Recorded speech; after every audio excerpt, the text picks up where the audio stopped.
Hey everyone, welcome back to M&MM IELTS. This is Manmohit.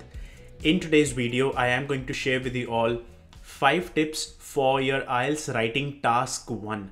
Now, the task 1, depending upon which exam are you giving, whether it's academic or general, it would be different. But let's understand those 5 key tips that can help you depending upon, it doesn't matter what exam you book, could be academic or general, but these would be the 5 general ones that anyone and everyone who is going to give their exam should definitely keep in mind. Let's start. Now, the first one is spending as much time as you need and not a minute extra. Now, what does that mean? Many students have this misconception in their mind that you only get 20 minutes per task, as in for the task 1. That is not the case. Even in the computer-based or even in the paper-based exam, this is not a condition that you only get 20-minute timer and you have to complete in 20 minutes and move towards the task 2. Now, it is completely upon you to divide the time by yourself. For the task 2, they also say 40 minutes, but that is again not the case. Yes, that is the ideal time that you should be giving, but that doesn't mean that you have to follow that thing. What I mean by that is take as much time as you need for that and not a minute extra. If you can complete task 1 in 15 minutes, you should not be then taking 20 minutes. Just complete that in 15 minutes. Or if you are someone who takes more than 20 minutes, if you take 25 minutes on that, you take 25 minutes on that. Yes, obviously you have to keep in mind that you still have got task 2 after that, where you have to complete that one as well. Give enough time to proofread and all.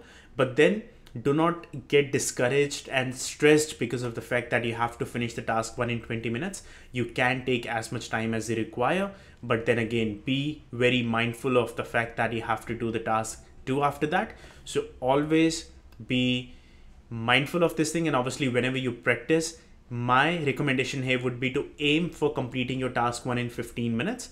But if you take 20 minutes, if you take 25 minutes, that is absolutely fine. Tip number 2, very general one. At least 150 words is the word limit. Now, many students, what I have seen is they might feel that, okay, they cannot type more than, or they cannot write more than 149 words. Understand one thing, even if you are a band 9 scorer and you type 149 words, does not matter how good your vocabulary was, does not matter if you made no grammatical mistakes or how good your content was.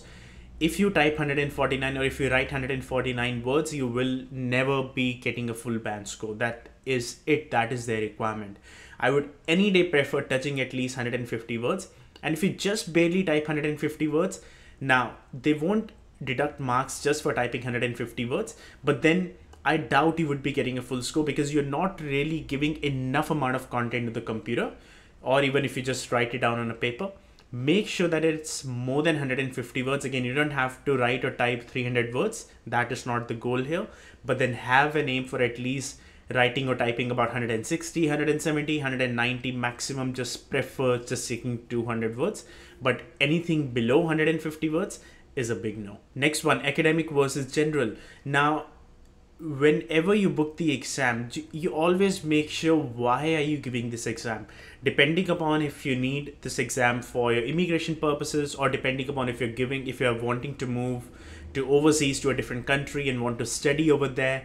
Depending upon that, the exams are different. General is easier as compared to the academic. So if the general exam satisfies your criteria, you should not go with the academic. But if you have got no other option, then you obviously will have to go for the academic exam only. But then always check why you're giving the exam, and based on why you're giving the exam and based on which exam you choose to give, only and only prepare the task 1 for that.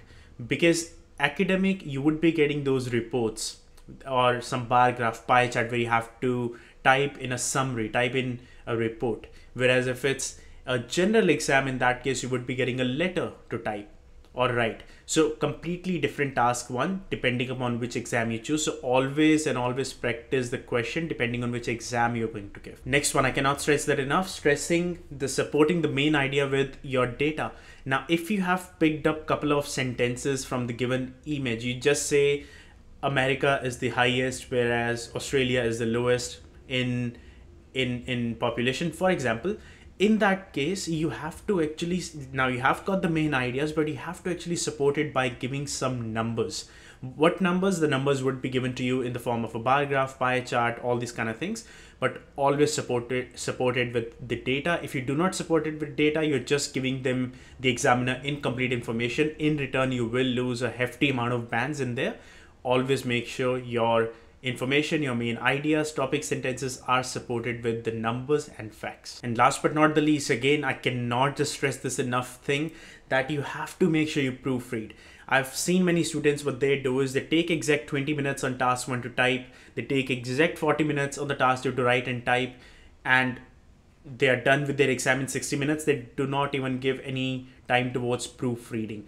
Does not matter how good of an English speaker you are, does not matter how great of a command you have over the English language, you will still make mistakes. You may make spelling mistakes, you may make grammar mistakes, you may miss certain words, you maybe forgot to put a full stop or a comma. Many things can happen under the exam pressure.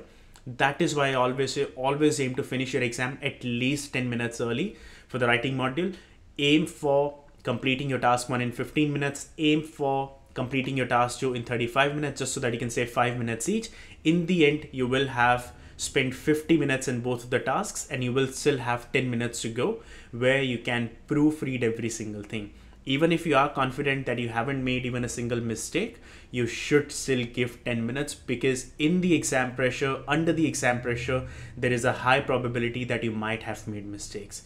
Very simple and basic and general tip, but trust me, it can boost your band score a bit if you have just made those silly mistakes and you end up correcting yourself at the end. So these were a few of the tips that I wanted to share with all of you. I hope these tips were helpful. If they were, if you have any sort of questions, you can leave them down in the comment section below, and me and Mohit can reply to you guys, all of you, as quickly as possible. If you're new to this channel, you can consider subscribing, just so that whenever the new videos are up every single week, you would be getting notified about them. With that, I'm done with this video. All the best if you have got your exams coming soon. Stay safe wherever you are, and I'll see you all in the next one.